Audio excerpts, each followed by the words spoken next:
everybody. I wanted to talk this morning about the 5 fat factors. So this is my video to tell you that it's not your fault if you're having weight challenges. Most of us really fall into these categories of having 5 issues that are impacting our health and our weight. The first is portion size. So, the whole world, you've seen the movie Super Size Me and all of that. The whole world has upsized everything. The value drink, the bigger plates, the Carmine's restaurants with the family style dining and all of that. So in general, as a society, we are eating more, okay? However, that doesn't mean that we should be restricting calories. So the challenge is that when we restrict calories, our bodies are used to a certain amount of output or input, let's say, of calories. So I always give the analogy of a bear in winter. So when a bear hibernates for 6 months, and when it's sitting in the cave, the bear's body's like, wow, where's the food? You used to feed me every single day. So what the bear's body does is it slows down its metabolism because it doesn't know when the next food is going to come. So by slowing down its metabolism, it can live longer off the fat that it has. Our bodies are the same way. If you've been feeding it, 2,500 calories a day, and all of a sudden you cut down to 1,000 calories a day, the body's like, what the heck? Where's all the food? And they don't know that you have a refrigerator full of food that you're choosing not to put into your body, so your metabolism gets slowed down. This is a challenge of yo-yo dieting. So when you're constantly going back and forth and changing your eating habits, your body starts to screw around with your metabolism. We don't want that. A faster metabolism creates more muscle. The muscle dictates your metabolism. So we're trying to burn fat so that we can have more lean muscle so that we can have a faster metabolism. So the challenge with a lot of the trend diets is that they always seem to be restricting one thing or another. I mean, a big reason that the glycemic index has become so essential is because of the reduced fat diets that basically took out, in theory, the fat, which everybody thought was bad, but to create flavor, put a lot of sugar in it. And we've never really moved away from having so much sugar in a lot of the foods that we have. So programs that restrict carbs, also, same challenge. All carbs are not created equal. You can take an orange juice glass that has a certain number of calories and about 1 gram of fiber, or take an orange that has a lower amount of calories but has more grams of fiber. You can take vegetables that are starchier, like a white potato. Yes, it's a carb, but it has no fiber, or a sweet potato that has some fiber, and that's going to have a better impact on your blood sugar levels, which is why diabetics find eating according to the glycemic index becoming very, very crucial, because it is all about balancing the blood sugar level. And like I talked about before, you're able to put yourself in what we call fat burning mode as opposed to fat storage mode. Other challenges of yo-yo dieting is that most of us that yo-yo diet gain and lose the same 30 pounds over and over again. But the first time you lose the weight, you lose the water, you lose the muscle, you lose the fat. But then when you when you gain the weight back, as most of us do, the fat comes back first, and it doesn't come back looking the way it did before. It comes back Michelin doughboy, Pillsbury dough. It's nastier. You don't want it on your body.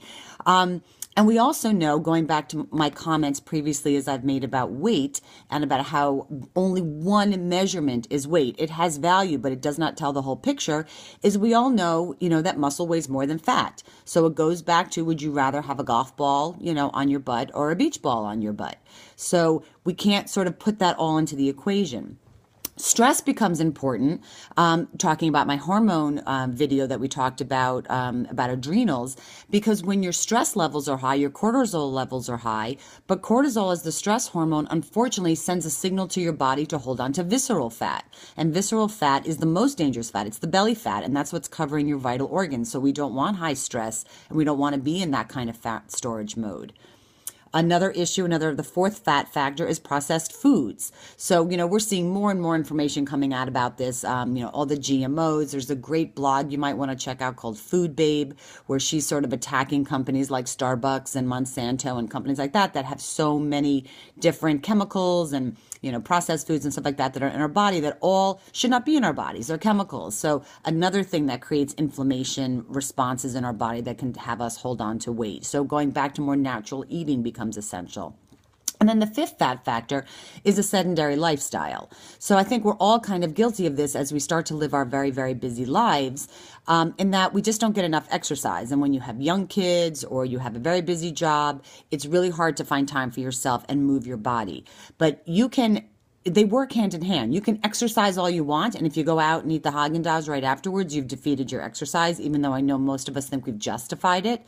Or you can go eat the Haagen-Dazs and then not exercise, and it's going to backfire on you on the other way.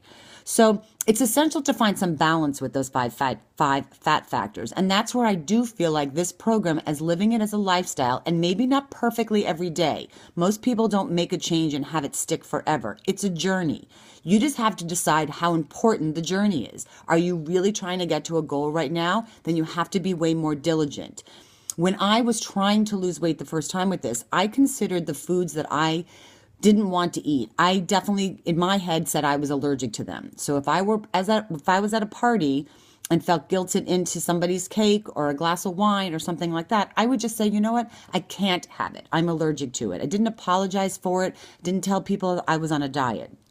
As I've evolved, I've learned that I don't have to tell people that I'm on a diet. My simple response is, this is the way I eat. I don't care for cake. I don't care for the way it makes me feel. It's not a healthy choice for me. Most people's response to that is their own personal judgment, because you've shown that you have more personal self-control than they do. It's still not about you.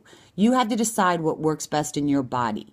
So I know I'm getting off on another subject of sort of peer pressure, but we do all sort of have it. So to me, it's no different than our kids with drugs.